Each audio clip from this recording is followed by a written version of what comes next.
Germany. Talk to me. What's your favorite German dessert before we get into our Germany topic Well, of there's conversation? there's a saying in Germany, and I don't want to talk out of turn here, but there's a saying in Germany that great German food is Italian. It's So, true. so um, I Shout out can't. Vapianos. Vapianos Yeah, all day, yeah. every I'm day. just trying to. I'm just trying to think in Germany what they got. They got like strudels, I guess. Strudel, Uh, pretzels.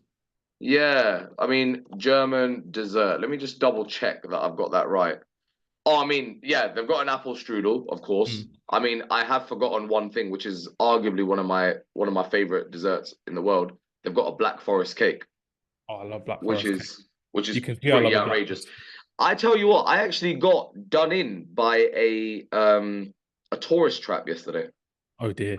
Yes, Where? even I Oh no. can get caught by tourist traps. I walked into this place called Donut Tellier. So like atelier means like someone that like tailors things, right? So this was Yeah. called Donut Tellier in central London, and I was like, "What is this?" Walked in, donuts looked actually quite good, and then I saw this one called a Black Forest donut, right? So it's got a lovely little cherry on it. It's got these shards of chocolate, and I was like, "This looks class." So I got it, went onto the train, took a bite. The only thing Black Forest about it was that single cherry. Otherwise, apart from that, it was just a waste of space chocolate donut. Remember, So this is going on the internet as well. So we're yeah, we're we're boycotting this place yeah. now I as well. mean, We're not going to this yeah, donut place. yeah. Donatellia, No. forget about it. Well, each to their own. What I would say though is that they had a £6.50 donut, which mugged me off. But to counteract that, they had a pain au chocolat, which was £3.50, which was sublime. Yes. So take that, make of that what you will. Their pain au chocolat, if you're talking about like some of the best fanciest pain au chocolats in London, there's a place called Cedric Grolet where you can get one for like £7.50. This £3.50 one was as good, if not better. So they gave me in a world class pain au chocolat. They mugged me off with a Black Forest gâteau. Such is life. But I mean, back to what we're actually talking about. Yeah, I'd say Black Forest gâteau is probably my favorite German dessert. Yeah, Nah, it's if, good. if I had one of those. I had a Black Forest cake on Sunday. It's a homemade one. It was sublime. It's absolutely crazy. Wow, I'm just top like, notch. I like it. I know it's not exactly German homemade, but it's homemade in the German recipe, so I appreciate it. Yeah, It's class, class. good nevertheless. What also is class is the fact that we are here, we're rocking and we're rolling with the game day gourmet host, Mr. Daniel Khan. Once again, we're here to talk all things European football. And there's no better time to talk about Germany, Tony Cruz, Jamal Musiala, Florian Wirtz, and of course, German desserts like we were doing already. But the German desserts is already up and running, which is good. Mr. Daniel Khan, good to see you again, my friend. Lovely to have you on the show. Big credit to you for everything you're doing at Game Day Gourmet. I'd love to see you do Game Day Gourmet across European football. It'd be a dream to see that happen for you. So hopefully, I'm manifesting it into existence, which would be good fun. And maybe I there will can't be talks coming on. I can't say too much, but all I can say is watch this space. Oh, I like it. I like it. What else you will be liking as well is the fact that we're going to be discussing the German national team, discussing the goalkeeper debate between Ter Stegen and Neuer, how Jamal Musiala and Florian Wirtz will work together. Daniel's boy Kai Havertz having an incredible season for Arsenal, and could he do the same for Germany? Stick around to find out what we've got in discussion because I'm here with Daniel and my big trusty tactics board, and we're here to do a starting 11, how we would do the Germany national team and why we think these players are going to be setting up. So let me get this ready. And Daniel, I hope you got the squad up because now it's time for you to have the biggest take in European football this summer. That isn't England, by the way. That isn't England. Who starts in goal for Germany? Manuel Manuel Neuer? Manuel Neuer. It's not even You a sure? discussion. Yeah. Okay, let's hear it. Why Like, Manuel? listen. Manuel Neuer is top three goalkeepers of all time. I said that. I agree with that. So, so I don't understand. A fit Manuel Neuer, a Manuel Neuer with a slightly tight hamstring. Heck, Manuel Neuer with a broken arm is still a world class goalkeeper. Don't say that. He might go skiing again. Don't say that. He might go No, chill skiing. out. But I think when you're talking about someone that's been there and done that at the highest level consistently, when you talk about someone that's bounced back from adversity, when you talk about someone that's put in top class performances throughout their career, there's no one that should even be considered in front of them. And I know, listen, Marc-Andre ter Stegen is a top goalkeeper, but he is just unfortunate that he was born and he was growing up in the era of Manuel Neuer because and Oliver Baumann as well at Hoffenheim is a young kind of exciting goalkeeper. He's quite Um, old, like 31. oh, okay, well, It's Nubo, goalkeeper, that's the younger one, 25, 26. goalkeeper is relatively, but I think it's silly to overthink things and go, do Germany need a change? If they need a change, it's when Manuel Neuer retires, not before then. Yeah, and then ter Stegen can have his time in the sun, which would be great fun indeed. Yeah. All right then, that's settled the debate already. Do you agree with Daniel, Neuer or ter Stegen? Comment below. Right then, defense. This is a fun one for me because I've been looking at this Germany team since Tony Kroos has come back into the national team. I'm really excited to see how it will be set up. And I think this is the best case scenario for the defense in terms of putting Joshua Kimmich at right back. What would you say for that one? Happy to see him back in defense? Inverted fullback in a way? Yeah, just because I feel like there's been a kind of renaissance of German midfielders. Yes, I feel like Kimmich was being used to replace the outgoings of some top German midfielders. But we've got them back now. We've got a midfield that you think can look after itself. And then if you've got a fullback which a la Pep will tuck into midfield in possession, then I think that works. I think that works all round. So Joshua Kimmich, generational talent. And like when he first came into the game, I want to touch on him. When he first came into the game, we were talking about a generational talent. We were thinking, wow, like the next Lam. Like that's a big thing to carry on your shoulders. And there's been a few injuries and there's been a few off the boil moments, but Joshua Kimmich has still retained his status through all that pressure as a world class player. So still top class.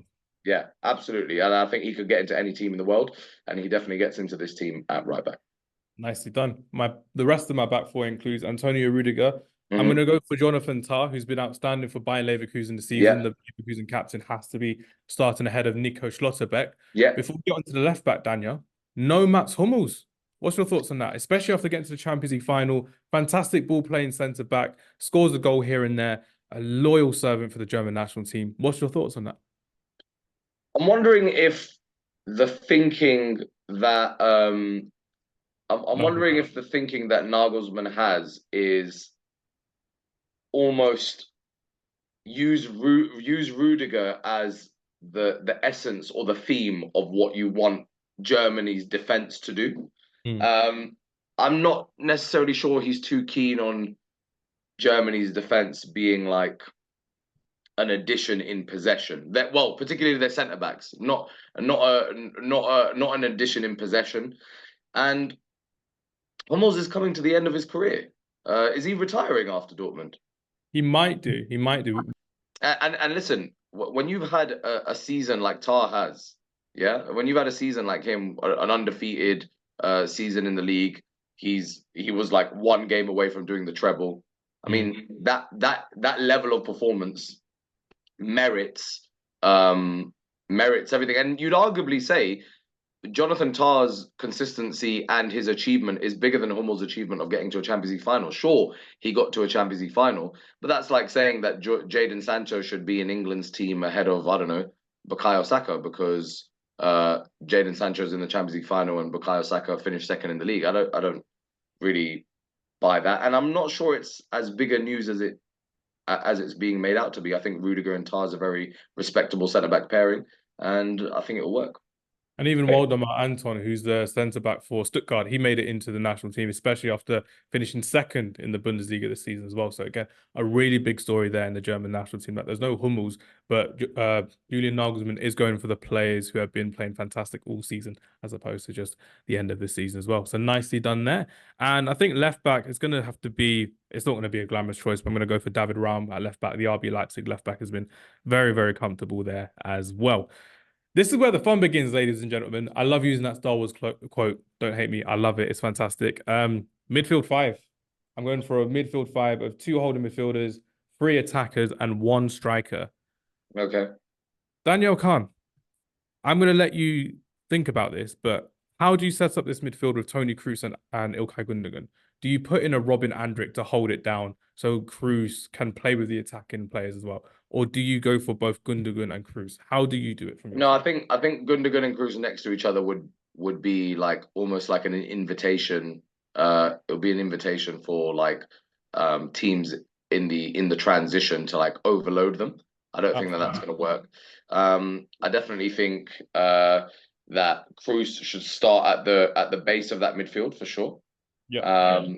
And I'm wondering about Furyk at Stuttgart. Yes. I'm wondering what he might be able to do alongside Cruz. I don't know what you thought of that as a duo. I like Furyk. I think he's been fantastic this season. Like we said, finished second in the Bundesliga for Stuttgart, did really well in the DFB Pokal as well. But I think with Robert Andrik as well, he's been in and out of the side because you've had Granit Xhaka, who's been Yeah. fantastic, Palacios, who's been fantastic. So it's a toss up, really. It's not the most glamorous of debates, but I think with the group that they've got as well, Germany, Hungary, Switzerland, they can rotate that holding midfielder as long as Tony Cruz gets the ball out, gets to enjoy. Well, that's what I was going to say. What it lacks in being a glamorous debate, it's actually probably a more crucial debate than the France team because it is how do you make this one decision that will enable Cruz to shine? Because we know Cruz is a big game player. We know he could easily be a catalyst to help run games. And also Furyk or Andrik like holding down that midfield can give license for Gundogan to kind of focus on those late runs into the box without having to worry about cover for Cruz. So, yeah, an interesting one. I'm going for I, Andrik on this one personally. The okay, well, experience we I'm have. happy to concede that, and his trophy cabinet will be happy to concede that too. Definitely. Also in the team, Pascal Gross and Pavlovic from Bayern Munich as well. So Pascal Gross getting his flowers. The Brighton midfield has been Late on fantastic. as well, but at the right time, he's going to play at a home Euros, which is top. I'm loving it. It's a great story as well. Right. How do we fit five into four, Mr. Daniel Khan? Because we've seen how Nicholas Füllkrug has been incredible as a striker for Borussia Dortmund in the big moments this season. How do we fit Kai Havertz in, Florian Wirtz, Jamal Musiala, Leroy Sané? How do we fit them all in? My initial thought I is think it's Sané for on the yeah. I right. think for me, it's pretty simple. Let's hear it. I think Kai Havertz has to start as that focal point in attack. Number nine. Yeah.